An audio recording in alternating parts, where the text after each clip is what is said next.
Looks like we're live. Welcome to the Janeof801 podcast. I'm here in Sweet J in South Salt Lake with Mr. Dave Crespo. Dave, say hello. Yo. What's up? Glad you're here. Likewise. And my special guest today, Mr. Perry Layne. Say hello. Hi. My first official guest. Perry, tell me, how's it feel? It feels like an honor, you know? Sometimes I think, yeah, no one cares what I got to say, but now I'm here on a podcast, and that's pretty cool. Yeah. Thanks, Jane. Oh, Thanks. My pleasure. Thanks for being here, man. Sure. So I was thinking about this the other day. I bet that when I think we first met, you probably don't even remember. Tell me. Because, God, I probably was like 16. Because I could drive myself to yoga, which was big. I got like a summer pass to Centered City. Oh. And I think my first day there, you were at the desk. And you were so young. Yeah. And then some friends at high school were like, you go to Centered City? Do you know Perry? Oh. And I was like, actually, yeah, I remember meeting him at the desk. And then that was the last summer I ever went to Centered City. No way. Mm-hmm. Oh, wow. All right. Because I was living in Oregon. And, Oh, duh. so I'd come home for the summer and try to... Oh, wait, no, I was 16. But, yeah. Where was I? Where was I practicing in high school besides that? Anyways, that's irrelevant. Yeah, and then I started working for Catalyst, and you started doing some work for us, and I was like, yeah, I know that kid. Uh-huh. And we hung out a few times, and then... Partied. Yeah. I think it was mostly like festivals, right? Oh, yeah, We hung out, for sure. and you would come to the Catalyst parties, which were always fun. Those were fun. If you ever get invited to a Catalyst party, you should go. Check it out. Have I some will, good conversation. I saw Sophie yesterday, actually. Yeah? Yeah, she came to yoga. Oh, good. She came to yoga class at CCY. Good. Nice. It was cool to see her. So you It's have a been new while. class there. 3, actually. Yeah. Okay. Do you want to plug your classes now? Nah. Okay. And the people know. People who watch this are going to know. I've talked about it too much anyway. Okay. Hey, come to yoga. Yeah. Thanks, though. Yeah, and then, it was yoga that really brought us together. I was working the desk at 21st during your class, and that's when we really had some time to get to know each other, Yeah. Yeah. It's been good. Yeah. I've been enjoying it Yeah. quite a bit. I don't know if you want to dig right into this conversation. You're about ready to go, aren't you? Yeah, small talk is fun. But yoga and consciousness is fun too. And when you proposed that question to me, I was like really initially intimidated by it. Really? Because, as much as I've been studying this for so long, yoga and philosophy and everything in between, whether it be like Buddhist psychology or even the Tao, right? Its consciousness can be interpreted in so many different ways by different religious systems or philosophical systems.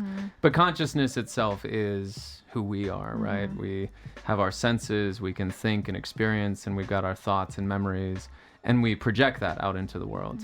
Yeah. And if we balance it with something known as Prakriti, which is pure awareness, then we see that they go hand in hand. Prakriti is consciousness or creative energy. It encompasses all things, really, right? And Purusha is the pure awareness in which abides behind. It is timeless, essentially. But as humans, we have the capacity to slow things down enough and be able to shift our perception into pure awareness, which I think at the core of who we are is our true nature, right? Which is beyond identification, which is beyond preconception or thought. It's like a clean slate of who we are with a seemingly infinite amount of possibilities to, work with, right? Creatively inside. And it's an intrinsic feeling. Takes time though, right? I mean, well, and that's it's not the thing. an everyday. We all have consciousness. And I think that we all have to figure out a way to describe it. A way that I start a lot of my meditation workshops is like having people go around the room and describing it. Because I'm not here to tell you what it is. You have to experience that yourself. Yeah. And the way I always think about consciousness is like the thing that separates humans from the rest of the animal kingdom. Is that like we have thinking minds.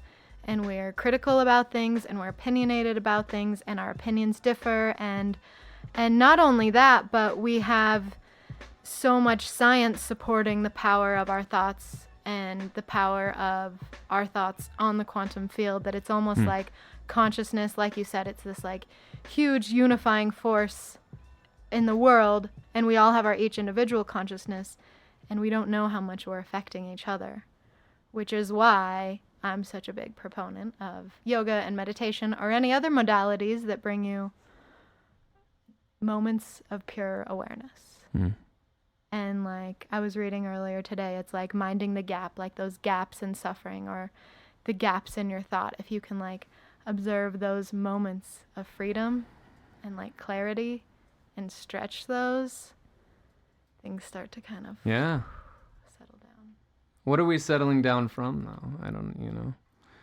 I mean, I think that the society we live in is a stressful place to live. Really? No. Come on. It's super easy.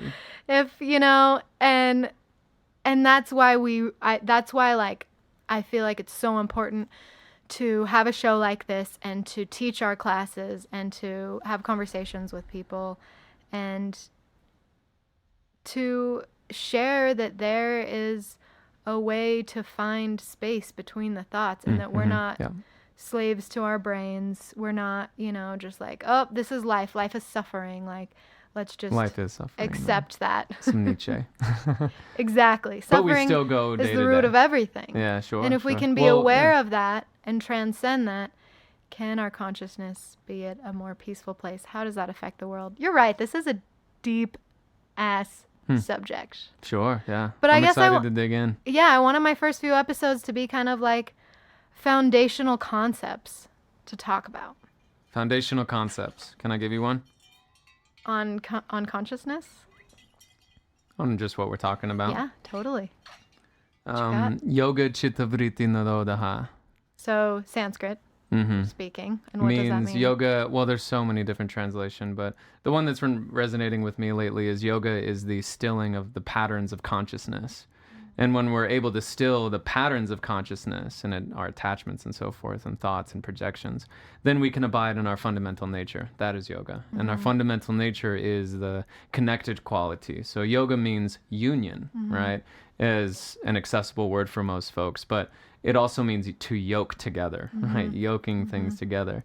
And what we're bringing together is that which appears to be separate within our perception of reality. Because the way that our brain functions is that it goes through its natural processes of division, separating, comparing, contrasting, good, bad, and so forth. Dualities everywhere. Yeah. But can we dissolve those barriers in order to feel non-separate from whatever it is that we're experiencing? In fact, there's one of my favorite teachings from Buddha was he was in a Sangha, and he was known to be very articulate in the way that he taught. But on this special occasion, all he did was stood up in front of the 13 or so monks, and he just held up a flower and observed the flower for the entirety of the practice. And it is said that in that moment, 8 of the 13 monks instantly got enlightened. Spontaneously got enlightened. But what I love about the why? Example... What was that? You can't just, why did they get enlightened? The beauty of the flower. Sure. Well, not even the beauty, right? Because I that's love that the description of it. Oh, you love it. Oh, yeah. I love that story too. Yeah. And so if you observe a flower, and I've done this as a practice, just picking a flower and observing it, you notice that your mind projects all of the labels and descriptions it can about the flower. Oh, it's small and it's green and it's yellow in the center with red leaves on the outside or something like that. And maybe I'll write a poem about this flower. It's so beautiful, right? But if we were to dissolve all of that, what we're left with is the essence of the flower. There's no separation between you and what's being experienced. And I think that when we practice yoga and the movement of the body and observe the mind, we're dissolving the barriers that we've set up for ourselves. All of this identification and attachment to who we think we are and so forth, and how we project that into the world. I'm not saying it's bad. I'm just saying we need to keep it in check. We need to observe the deconstructive patterns and promote the constructive patterns, right? Where we are observing the mind more, we are observing our direct experience of reality. And rather than putting our stories to everything, just observing everything as enjoying, it is. right? Right? Observing. Yeah. That brings up something that I love to discuss that took me a long time to grasp when I first started with Buddhist practice, was like this concept of aversion and attraction, which I feel like you kind of bring up with this like duality of like, oh, I like that. That flower's so pretty. I'm attracted to it. It's beautiful. Oh, I don't like that. It's ugly. I don't like that person. Like you're giving your energy to something you don't like, and then you're giving your energy to something that you do like. And if you watch yourself all day, you're going to be like, oh, I don't like that. Oh, I don't like them. Oh, I like that. That feels good. And it's just this constancy all day. And if you can just like yoke them together or like see that everything really is the same and that it's our stories, just like you said, that are creating your aversion towards things, and then you're following those aversions, and then all day long you're just seeing things you don't like after things you don't like because your consciousness is following the things you're not into, your aversions. Well, and then they're automatic at that point, right? You're not even like specifically aware of them and able to change them because they just happen, right? Same thing with things we like. You're following it all day. Of course, It's addiction, you know? Oh, yeah. So what can we do from, the perspective of Perry Layne to just see these dualities throughout the day that kind of keep us separate from source and from each other and almost from our own thoughts, to just being and understanding like the union of everything? Well, first I'm going to say that the goal of yoga and meditation isn't to be the most harmonious and present person all of the time. In fact, we can indulge our attachments all the time. I mean, you've had a long day. The last thing you want to do is maybe sit and meditate after you've had, I'm talking an incredibly long day, right? Or you want to watch Netflix or, indulge in your favorite foods and be like, oh, I just want to be fat. Or, like, I just want to eat all of that. Indulge. So anyways, side note. What was your question again? let me go on to something else that's in relationship to what you were talking about. Alive. And you were talking about duality, right?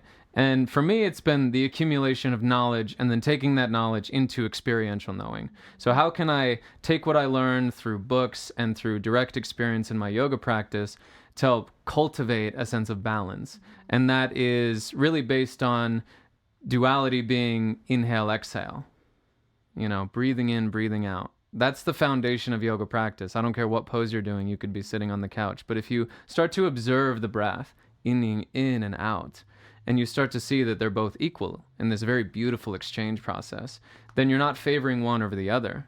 I feel like in modern yoga, we kind of favor the inhale more so than the exhale. But the exhale is what connects us inside, right? It's what draws everything to center, and it quiets the mind. Yeah.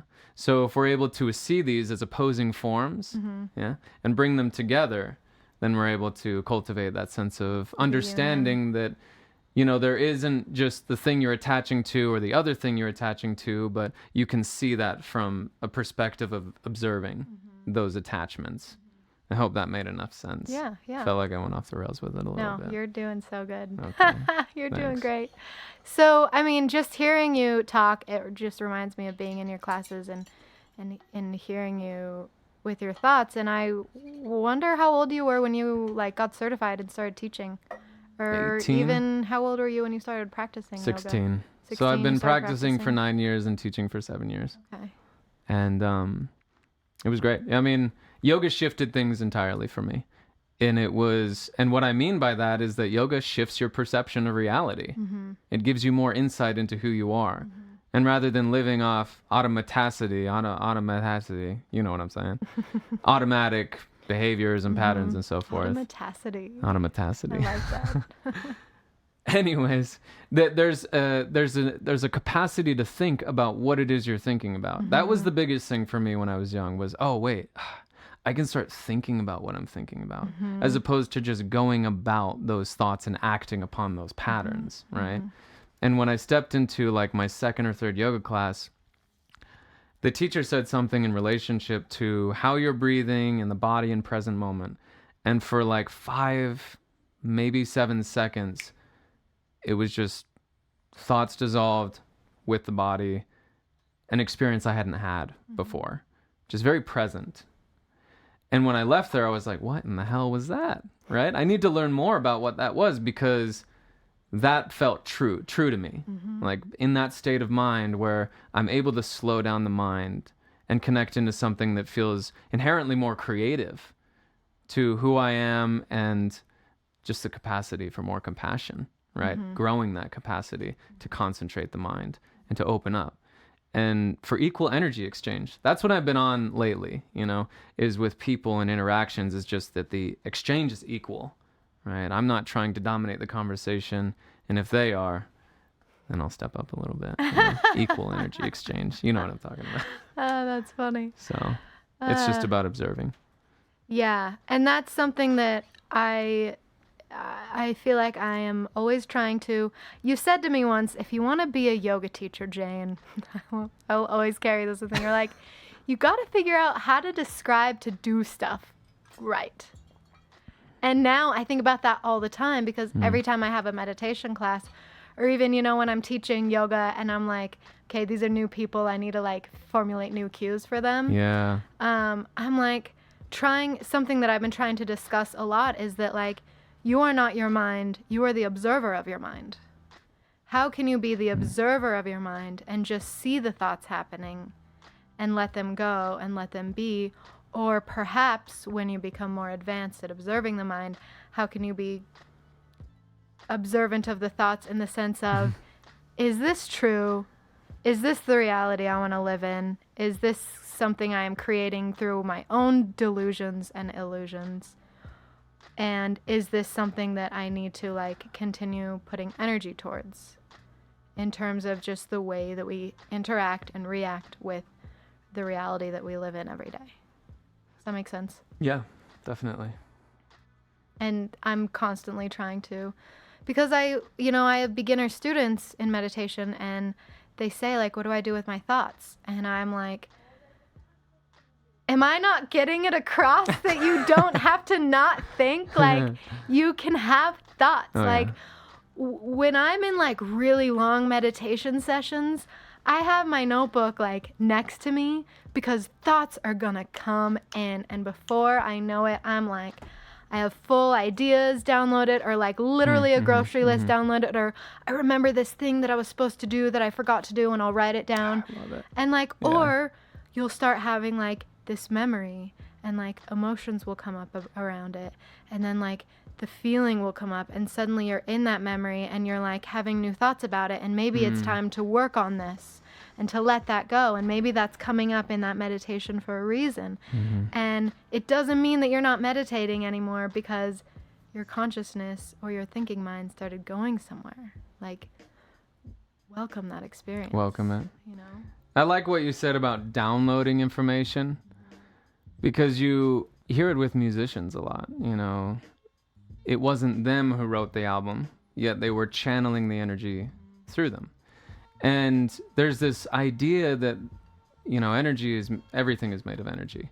And we have access to that infinite source, although our bodies may not be able to handle that, right? That's the problem and yoga in itself is a practice of, training the body so that it can handle those type of energies.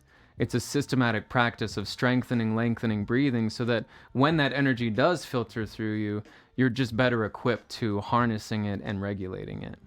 And if we're going to, I think you mentioned quantum physics a little bit, and they refer to this as the field, right? The connectedness of all things. I'm not like a quantum theorist or anything, but I think that I see a lot of parallels between We're beginner yoga. quantum theorists. Sure, Come on.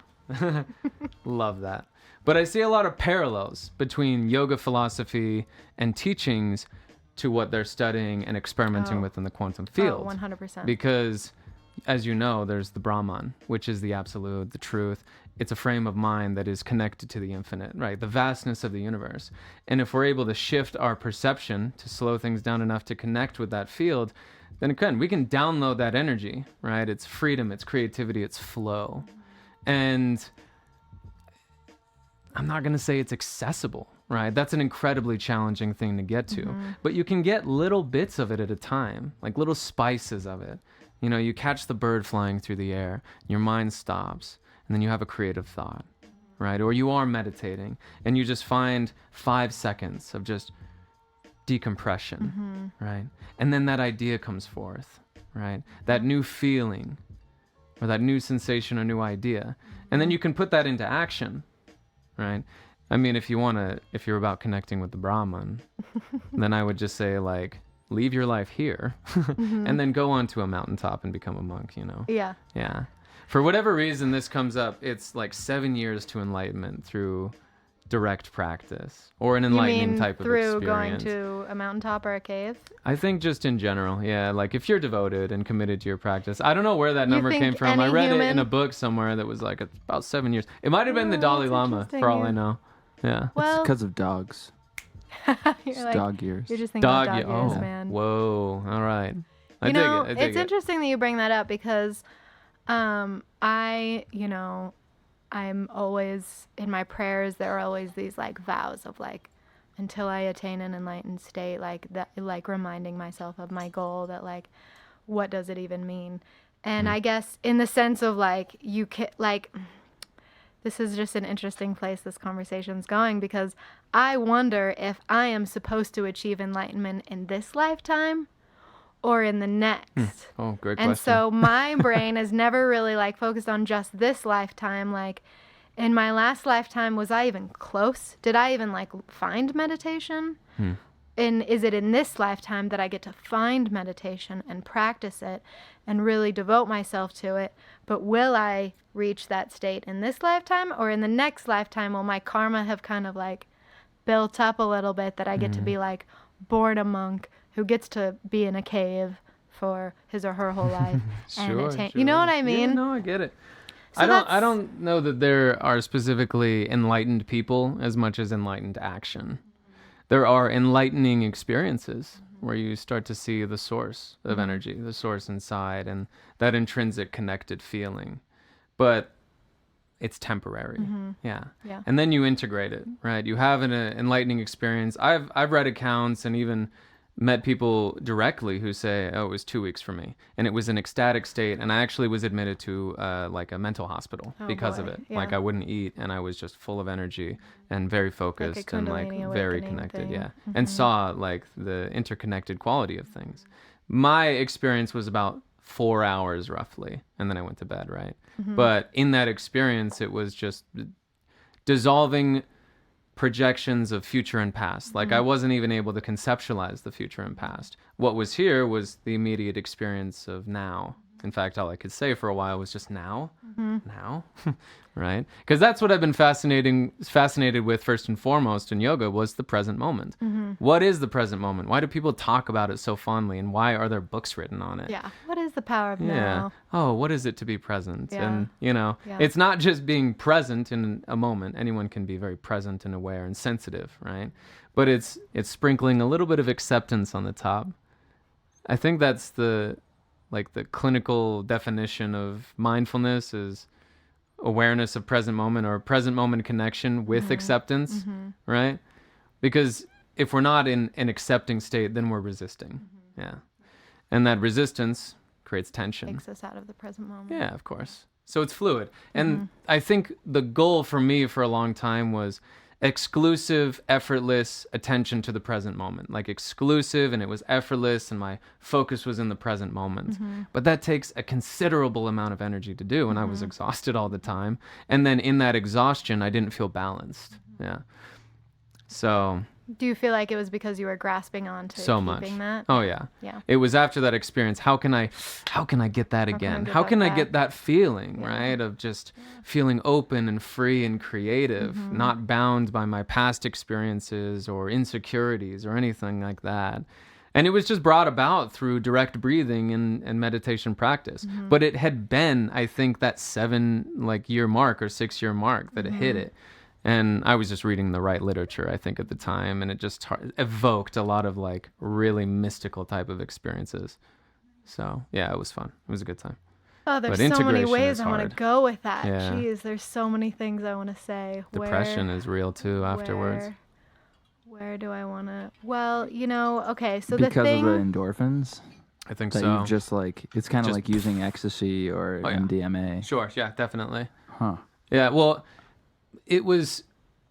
that's way immediate, Yeah. But this was an extended period. Like there were resonating effects of that experience for weeks after. Yeah. But then when I wasn't able to cultivate that type of experience, I started to become a lot more harsh on myself. You should Like skydive. That's a great idea. Seriously, that's Is why it just skydiving's like it's all of it. Yeah. wow? I mean, I've never done it, but I've heard that. It's I was like, really? I don't Tell want me. to. Well, because when you Yeah. skydive, you like, then you have another standard for adrenaline or whatever, I dopamine or see. whatever it is. Got Yes. it. Sorry. So then I'll just have to like eventually jump from space at one point. Yeah, like then that that's one next. Upping your astronaut. game. Just upping the game. Yeah. Yeah, exactly. Well, Cool. I think, yeah, like, I mean, Dave speaks to a lot because we're talking about more yogic meditative experiences. And especially with you being on my show today, really of everybody that I've so far, planned on being here. Like, how do I want to begin this conversation? For me, like, so I practiced yoga since I was little, and I definitely had blissful experiences during yoga. And just like I was, I grew up dancing, and you have when you're moving your body a lot, you can have these blissful experiences. Oh yeah. But it wasn't until my first time using psilocybic mushrooms Oh. that I was like shown what power my consciousness has over creating the reality of the experience of the present moment when literally there was no other realities, no other thoughts. I couldn't think about anybody that was away, no thoughts about other people, no thoughts about any responsibilities, no thoughts about anything happening in the world.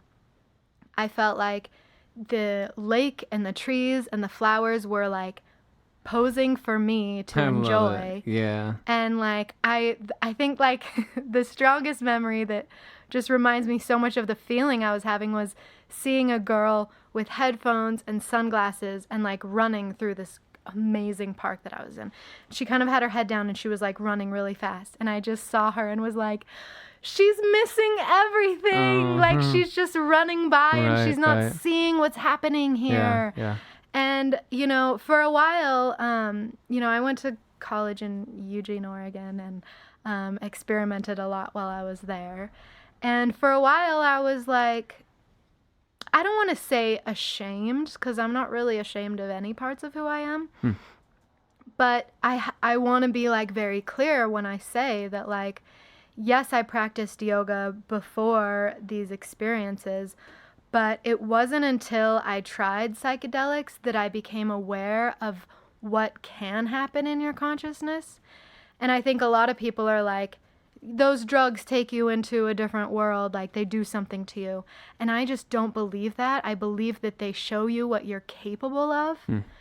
I believe that they each have their own ability to show you that. That's what like Be Here Now. That's the beginning of the book. Is he's Ram doing, Dass. yeah. Ram Dass. He's doing a bunch of Fucking love Ram Dass. LSD. He's testing it. He's literally testing it, and he goes only so far, and then I mean I believe, he goes to India and finds that you can do this without drugs. Exactly. Yeah.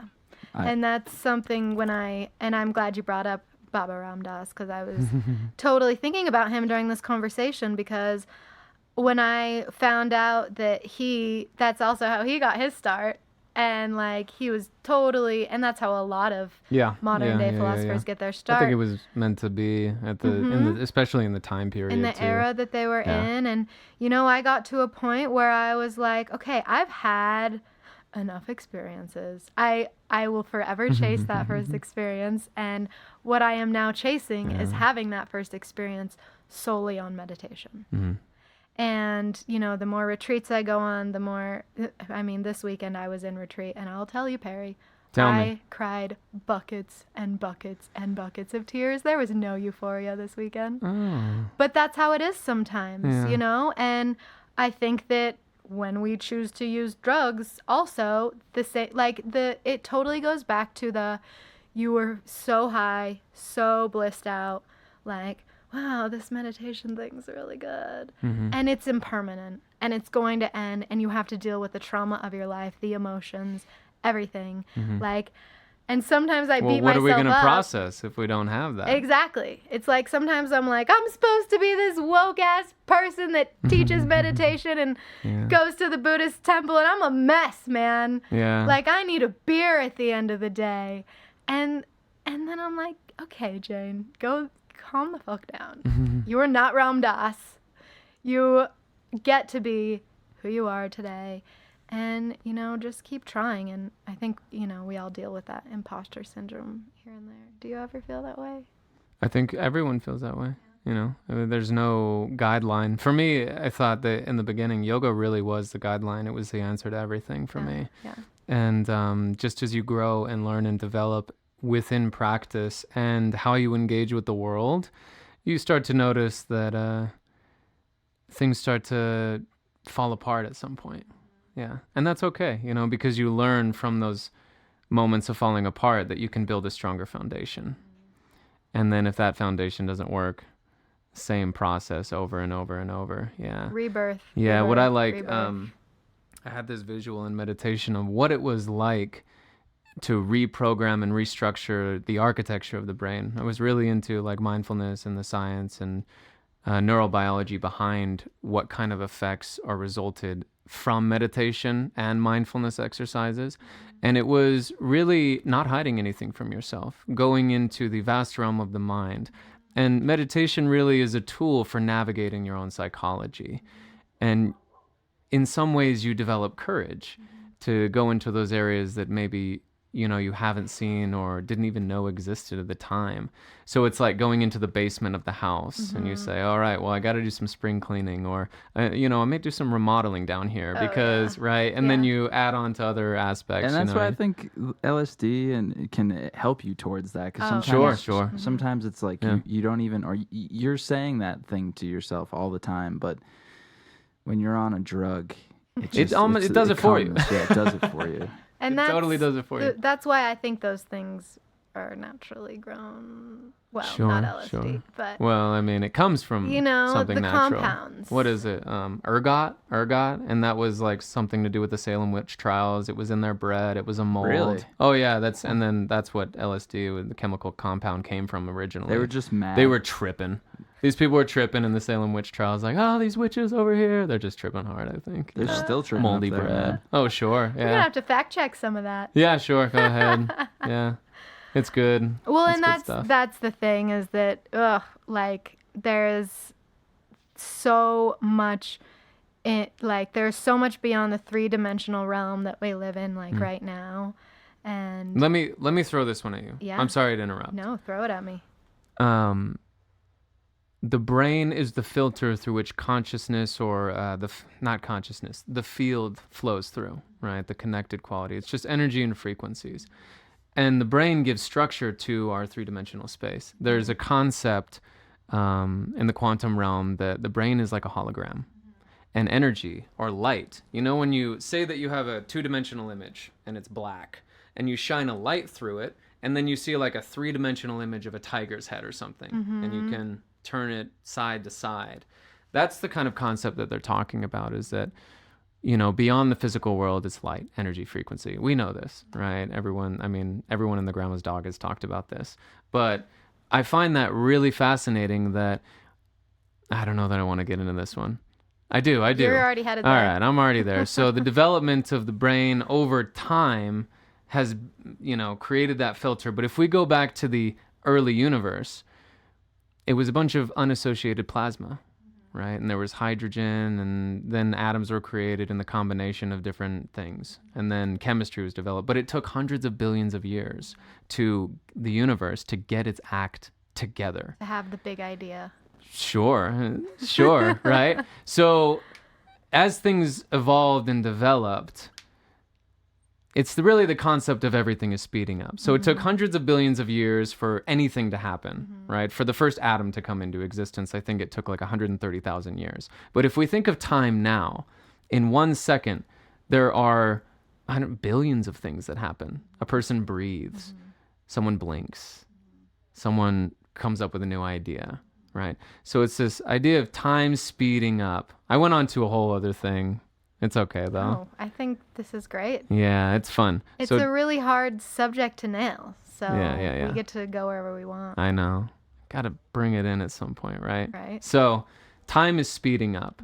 And that's why as we age, time does feel like it is speeding up, because there's this complexification process of everything. Even us as a species, we develop so fast in such a quick amount of time. And that was through the use of symbols and language and communication at a higher level, and connectedness through our imagination. And then there's this theory, the stoned ape theory, that apes came across some mushrooms, they started tripping pretty hard, and that was the development and the catalyst for imagination and language, because it does take you into a different space entirely, right? And That's just hilarious. yeah, no, I I'm mean, like, I've just never like- heard this. This is a great theory. you've never heard I've this. never heard this You've theory never before. heard this. No. It makes a lot of The stoned sense. ape theory? Oh yeah, No, it makes a never lot heard of this. sense. You can imagine it, right? Oh, yeah. You've done mushrooms, Yeah. and They you know, got started somewhere. imagine a primate or like Homo erectus coming around. There was this. Just mad apes just banging. Oh yeah, Just- there was. Oh, for sure. I mean, at that point, with hunter-gatherer societies, and this is all from Terence McKenna, who I look up to fondly. But he talked about the tribe dynamic and how there were orgies, right? So there wasn't an identification of this is my child, but rather it was a collective's child for survival and moving forward, right? So they would do these ceremonies with mushrooms on a full moon to like evoke these type of feelings and sensations, and then. Yeah, it's just really the development of language. And I think females primarily were the foundation of language, because if you look at a hunter-gatherer, very quiet, very silent. And it's kind of the lone wolf image, right? And working in a pact. But for the females, they were held back doing the gathering and so forth, and were able to put on labels of eat this, don't eat this, this is poisonous. They were able to describe things in the environment and put in waypoints, you know, to go to specific places. So they were much more vocal in their approach as opposed to males, which is pretty interesting. Yeah, this is all new. Oh, yeah? This is all new Yeah. fun stuff. There's yeah. a period where the development of the prefrontal cortex like skyrocketed, and it's only theories, and people are still studying it today. What's the missing link? And Terence McKenna states psilocybin mushrooms, ayahuasca, Plant all of medicine. these, plant medicine, yeah, because it is in the process of the development of human consciousness and awareness, right?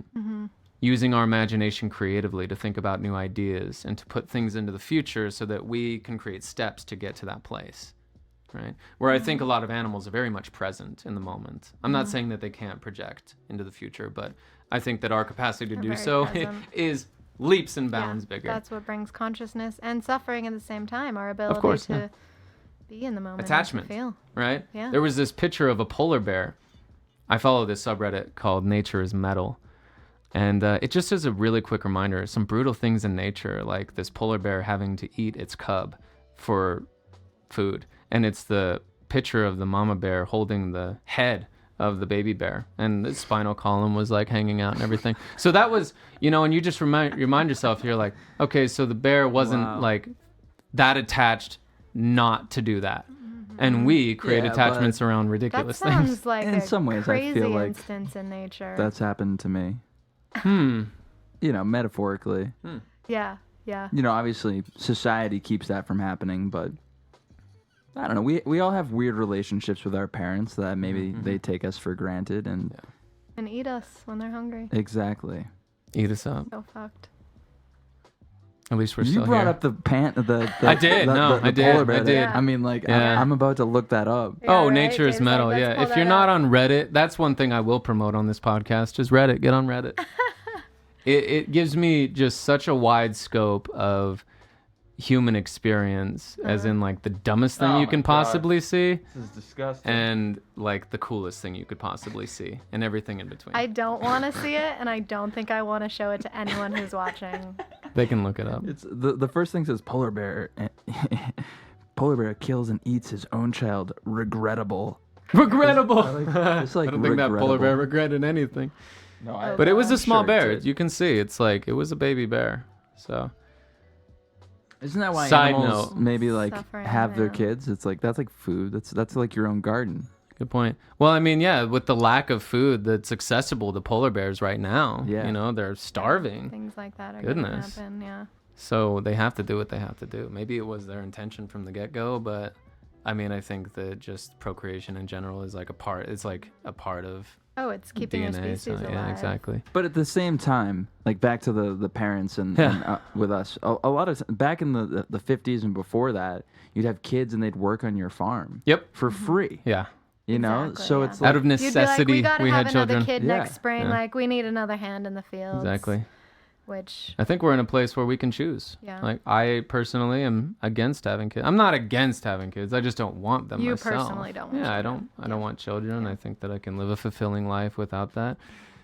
Because, you know, and I've asked myself deeply. I've really asked myself deeply, and I always come to the conclusion that I'm okay without having kids, and that's quite all right. Yeah. The relationship quite I have all with right. my mom is just, you know, an anomaly on its own. And so it's weird enough to think if I were to raise a child, I would want to do it alone because I was raised by a single parent. I think it would be much easier rather than conflicting views and so forth, you know.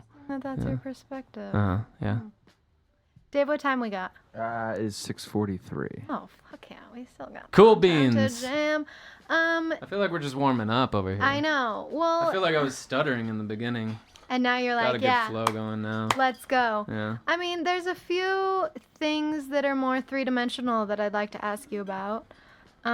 First of all, I checked out your highlight reel on your website. It's so good. Is it? Thanks. Like, I know that you're here, you know, as a yoga instructor, but you're also incredibly creative with a video camera, drone specifically. Yeah, sure. Yeah. And if anyone wants to check out what Perry can do, perrylayne.com.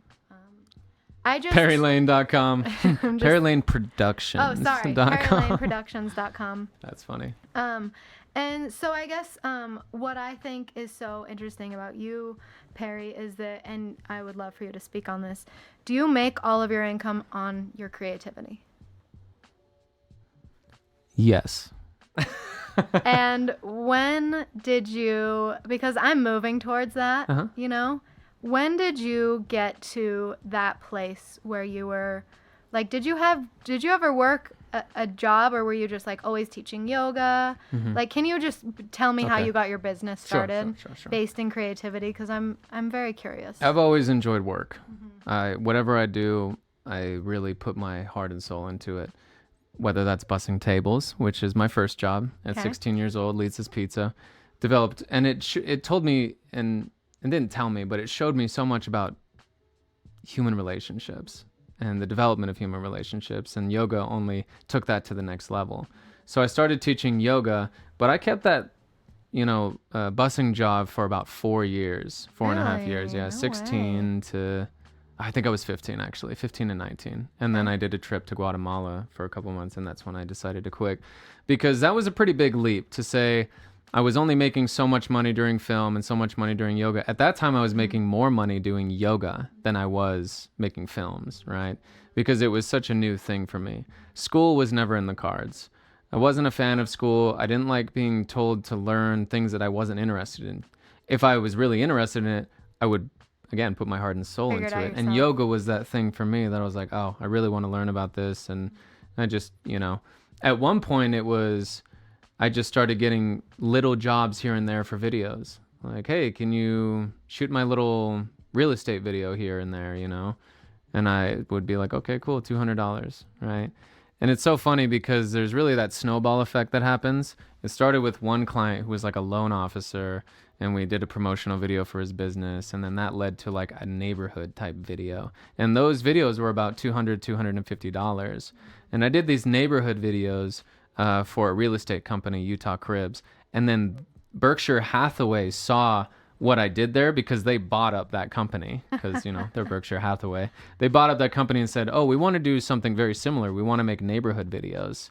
And that was the leap from $200 to $1,400 a video. And then they signed me for 12 videos at the time. Wow. So that was my time to say, oh, sweet. I'm going to move out. Now I can afford a car, make payments towards it, and I can start my career a little bit easier now because of the big contracts. It's really those big contracts, And that was the a bread really and butter. good base for you to get started. It was the reason I am where I am today, yeah. because also I started using a drone for them, right? The Phantom 3 Pro came out around the same time, which was leaps and bounds better than the Phantom 2 because you could plug your phone into it and then you can control the shutter speed, everything, right? It was an amazing piece of equipment. They wanted me initially to use Google Earth, right? To kind of like create these three-dimensional images and everything. And I thought, let's go one step further, right? So I really would say I'm incredibly grateful to Berkshire Hathaway for the foundation that they set for me because that's where everything started. I feel like I was able to move out and do my thing and really start to get in my groove and keep teaching yoga and not get a quote unquote like job, and job. Yeah. So Oh my God, you sound like my mom. what? Yeah, My mom job. is an amazing, powerful, executive corporate woman. Ooh. And she supports me in everything I do. She's the best. But the other day, she said something to me about, you kids just don't want to get what's called a job. That's so funny. And I was like, yeah, have you met my generation? Like, we want to make money being creative and, like, being of service to the world. Like, I don't want to make money just, like, putting all my energy into someone else's brand. Probably a brand I don't agree with. Probably a brand that isn't, influencing the world the way that I want it to. And like growing up, I always figured that I would get a job like my parents did. Like at a good company that has benefits and like that there is something to be said about that too. There's totally something to be said about that, and there's nothing wrong with you if that's like what you want to do, but I feel like I'm surrounded by people who are like, yeah, a job is great, but what if I lived my life doing what I love to do and then monetized that? It's challenging. Yeah, so... It's a saturated place, Saturated, what do you mean? Well, everyone's trying to do it, and Yeah. I think that everyone is trying to do the same thing, to a certain degree. Yeah, I really love how many this people in idea. this town have a drone? What was that? How many people in this town have a drone? Oh, I don't know. I mean, it's just, they're so accessible now. They're so easy to use. It practically flies itself. There's no talent involved. No, I'm just kidding. It's really awareness. Because I feel like for so long it was always like Perry and his drone, and now every photographer I know is like, I got a drone. Oh, yeah, sure. $1,000. It's there like, you go. Great. Drone. Now you can do It's pretty more. amazing. Um, No, I really like what you're saying, Yeah. working for yourself. And I think that it's really about moving towards your calling, right? I just happened to settle into it really early. Yoga and film. Those are my two things yeah. from the get-go. And I made a video actually today that talked about turning 25. And this year, I'm like halfway through 25, but it really felt like a turning point for me. Because... Me too. What was that? Me too. Yeah. I turned It's 25 in the spring. almost felt like some urgency. A little bit of like, what are you doing? I Yeah. understand you're living a balanced life, you're stable and things are good, but what do you want to share was the main thing. And these little short yoga video clips that I've been doing have been really like exactly what I need because I've always wanted to share yoga concepts. I just don't think that I had the voice yet, because heart and soul is in yoga, learning about it, sharing it. And though there's times when I felt jaded over it, it always comes back around. Who hasn't felt jaded over yoga? Dave, have you felt jaded by yoga? I was actually just thinking about that. I mean, You guys both Please have elaborate. yoga mothers. yeah, my I mom's wanted to point that out. I probably should teach yoga. You were but both raised by yogi mamas. I can't do it. Yeah. Well, look at him. Just kidding. I would love to go into a class and see Dave and I his used to- jeans. That hair would bring in the ladies. Right? Yeah. I would love to see that. I used to teach to like teachers, soccer moms. I don't know. It was a path. Back east. It was Yeah. a path. Yeah. And let me guess, did you get jaded with yoga? No. My situations is not. It's not jaded at all. I love yoga. Yeah. I don't make time to do it, but I could. There's. I'll have to tell you about my situation at some point. Yeah. Okay. I mean, Yeah. we all have our own path through which we feel connected to ourselves. Maybe that's music for you. I can see that you're a musician. I mean, that's your tool, right? Mine just happened to have been yoga and like critical ways of thinking and philosophy. But I wish I could play an instrument and just get right into it, get into the flow. Just don't know. throwing that out But there. like you can do a lot of things. It's just like yoga is it's a dark past for me. Mm-hmm. Yeah. Okay. We'll have to talk about that I'll tell sometime. you about it. Yeah. And there's been time this year when maybe when Perry's seen me, I don't know. I might have called you and I was like, fuck yoga. Really? Because, the studio culture here is rough, man. It's rough. And that is not what I'm here to talk about. But I guess I want to speak to the people out there that do go through times when they're like feeling jaded towards anything that they love. Like I got into the music industry really young, right about when you got into yoga. And there were so many times when I was like, screw all of this. And it's essentially when I find myself in those places, it's because I'm allowing all the external world to identify back to me what my passion is and what it represents, rather than me identifying for myself what these things that I love are and expressing them in the way that I feel best about. So I think yoga these days has been like one of those things, Perry. Let me ask you this. Tell me. How do you feel Ask about me. Instagram yoga? A lot of handstands. A lot of handstands out there. Well, that's like what I don't know if I can. That's what I really can't engage in. Yeah. Tell me. Like Talk to me. yoga is such a real thing. Mm-hmm. So real. That I don't know. I just can't deal with these people. Like when I do yoga, I'm not very flexible. For me, it's not about handstands. It's not. It's and like the people that my mother teaches are not like that at all. Yeah. Most of the people who like really need yoga. It's therapeutic. Yeah, exactly. And the same in music too. Like most people that need to play music and need to play like rock shows, they're not Joe Satriani or like Exactly. So I don't even know who that is. Well, Is he he's a famous just yoga like a guy? really fast guitar. He's like the handstand of guitar playing. Okay, got it. Yeah, right on. Handstands. So like the dude. Instagram, I don't know, just the way that Instagram makes you have to be a yoga presence I know. is worse than music. I think. I think you can be pretty natural musically and still have an audience, but yoga wise, I don't know. How do you show that? Yeah, it's contrived. Well, here's the difference, Dave. Music can be a form of entertainment. Yeah. I can be alone in my room and have a therapeutic experience, or when I book a show, I'm there to perform and put on a show. Yoga is not about performing. Yoga is not about anybody else's validation. It is not about how you look. It is not about performing for anyone. It is about what's going on inside of you, with you. I always say, ladies' eyes are on our own mats today. You don't need to worry about how you look. You don't need to look at anyone else. When I start looking at other people in class, I lose my shit because I'm like, damn, that girl looks. I mean, I think it can be good in some know? ways. It's always good to look at other people to see. I've learned some things from looking. Inspired. Sure. Yeah, sure. just seeing where people put their weight. It can be helpful. And how but they move. yeah, but not as an ideal, as like just look what they do, how they do it. I work at Even Stevens and I'm always like trying. This is ridiculous. All I do is do dishes, but there's like little things you can do to like make your job faster. And I'm always asking people like, what's your process? So I think it's okay to look at people to see what their process is, but not to be like try to be them. Well, I mean, I don't think that there are so many people that tried to learn Buddha's mind, but that wasn't the point. It was learn about your own mind. He was just giving us the tools to navigate the mind and to work with these practices directly that he taught that, we can say lead us to an enlightened state.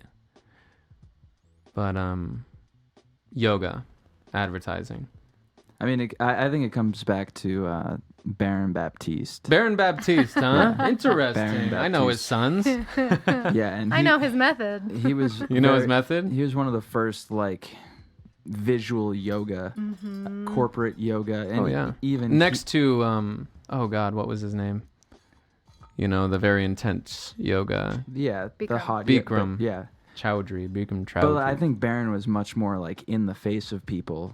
I think people just know what he looks like. Maybe it's just me, but I don't know. His studios have subsided.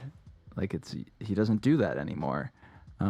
He's made enough A money. lot of it's because of his. Well, no, he got divorced and his I know. wife. I know. took over. Actually, I was trained by Dan Baptiste. Oh, really? Yeah, Oh, and I went to fuck. school with his sons, Oh, damn. Luke. Yeah, Luke and Really? Jake, and Yeah, they're all here. Do you know yeah. that? Are they here? Centered City was They have started by in Dana. Boston. I know, but you know, They after the traveled here too, divorce, man. yeah, that's Huh. Dana came here and started a yoga studio after the divorce. Really? Yes, Centered City Yoga, That Huh. is so funny. and that was like that you 13 years didn't know ago, that. and that's No, where I I got my didn't. training. Oh my god. So it's Funny. yeah. That's really fun. I'm happy you brought that up. Yeah. And That's it's good. But it's I a thing, believe man. that. It's totally a thing. And from what I understand is his style is what we would call an athletic style. Well, his father was a bodybuilder. Which makes perfect sense, Yeah. right? And so I think it brings me, and we could do a whole episode on like the people we consider the fathers of Eastern and Western yoga. Mhm. I was because just saying that's that a he whole other like thing. that form of yoga and that visual Public image? public image of it. Mhm. I think it was kind of the downfall. It's because that's when yoga really started to become, I don't know, commercially successful. Yeah. And they're on like Yoga Magazine, Mhm, and mhm. Totally. I mean maybe it's the magazine. I don't know. Yeah, there's but- something to be said about it. I mean, yoga is a saturated field, obviously. I feel lucky to have gotten into it at a young age. I started teaching like 18 years old and was able to use the people around me to help kind of generate like good energy and good following. I didn't mean to interrupt you. No, Okay, cool. Yeah. I had nothing to. But as far as how, it's funny because I'm sure as you guys as musicians, you see so many musicians. I love music and I admire music specifically, but I'm not trying to be a musician. Therefore, I don't feel like it's a saturated market, right? When I hear new music, I'm like, oh yeah, groovy, right? But I don't know. I know what you're saying. Sorry to cut you off. Please. But I think music is different because every musician is their own market. Mm-hmm. Whereas like Very unique. yoga is, I don't know. It's one big market that everybody tries to create their niche in. I just say that because like even every song is its own market. Yeah. It's hard to like place that, but I don't know. Yoga classes are like a connection to a teacher. It is. It is. And I think that's In a more community. what these things are about. Yeah. And I think that's why I struggle with, I probably haven't posted a picture of me doing a yoga pose in a really long time because that doesn't matter. It does not matter what my yoga poses look like. It doesn't validate my Matters practice what they whatsoever. feel like, Yeah, and I think I got this amazing teaching on a cab ride in Nepal that was about there's a lot of Tibetan masters in throughout history that can levitate or have learned to fly or have all these different things that you can magic, so to speak, that you can engage in if you become so practiced, similar to the handstands and the twists and the different asana poses that are so acrobatic. And a teacher of mine, he said to me, yeah, sure, maybe you can learn to do all of those things. But if your intention to walk this path is to learn to fly, then it is not going to go well for you because your intentions are not in the right place. If you start practicing yoga because you want to be able to do really cool handstands and take pictures of your handstands everywhere you go, This is what he said directly? no. This is me adding on to Okay, that. thank you. Yeah, I was like, yeah. oh, I don't know. It Paraphrasing. stopped right after intentions, and it's all about intention. That is wrong intention. And I don't mean to be so right I or see wrong. that in music constantly. But yeah. Mm-hmm. There's just people who, they want to be on MTV, even though MTV doesn't exist anymore. And it becomes that kind of stuff bums me out. And if there's anything that I can, do for anyone, it is don't compare your yoga practice to anything you see on Instagram. If you want, go ahead and unfollow all those random yogis that you follow who are just reminding you that your practice isn't good enough, that you're not bendy enough, that you're not whatever. If that's how they interpret it, yeah, definitely. Yeah, and that's just, that's just a Everyone's- topic I like to jam on here and there. Just, Yeah. Jane, Instagram. I have to go. yeah? Yeah. So should we wrap this up? Is that Yeah. what we got to do? Should have said something earlier, but That's okay. Yeah, I didn't know you had to leave. I know. Well, let's see. Perry. What? How many minutes do we have, Dave? Not many. Not many? Yeah. Okay. Perry, if someone wants to get to know you better, take your classes, Mm-hmm. see you, give us your plugs. What do you want to share with us today about yourself? If If anyone out there hasn't met you before and they're Sure. like, this guy's cool, how can I get to know him better? I teach at 21st Yoga and Centered City Yoga. Name is Perry Layne. Follow me on Instagram for the yoga stuff. Perry Layne. Yeah. My other question for you is, if there's anyone out there that wants to start learning about this topic of consciousness, or any books or resources, anything you've been listening to, reading, people that are inspiring you, what do you got? The Miracle of Mindfulness by Thich Nhat Hanh. Okay. It just comes to mind. Very basic, accessible. Okay. Eat an orange to eat the orange. You Cool. know, peel the orange, observe the orange Okay. type of concepts. Okay. Yeah. Sweet. There's a lot. Um, I have like dozens Yeah. Like, yeah. I know you do. of yoga books. I was like, that's probably a big question because Huge we're book. both big Yeah. book nerds. Okay, well, to end this show, Well, we I'm have gonna. to have you back. Oh That's- yeah. Yeah, I would love Oh, to get back. Yeah, Yeah. you'll be back. I feel like this is We part barely one. like scratched the surface. Part here, one. man. Yeah. Definitely. Thank you so much for being on my You first bet. show. It Thanks means for the having world to me. And for everyone watching, everyone in this room, let's go ahead and take a nice full body breath in. Okay. Yeah. Go out. It's hot Spread outside. some love. Yeah. Stay cool. I'm off to teach a meditation class after this. Dave, thanks so much for being here. Yeah. This is Perry, great. thanks so much for You being bet. here. Everyone listening or watching, remember to be a loving person. Remember to be kind. Remember to go love yourself. Okay. Good. Love it. Peace out. Bye.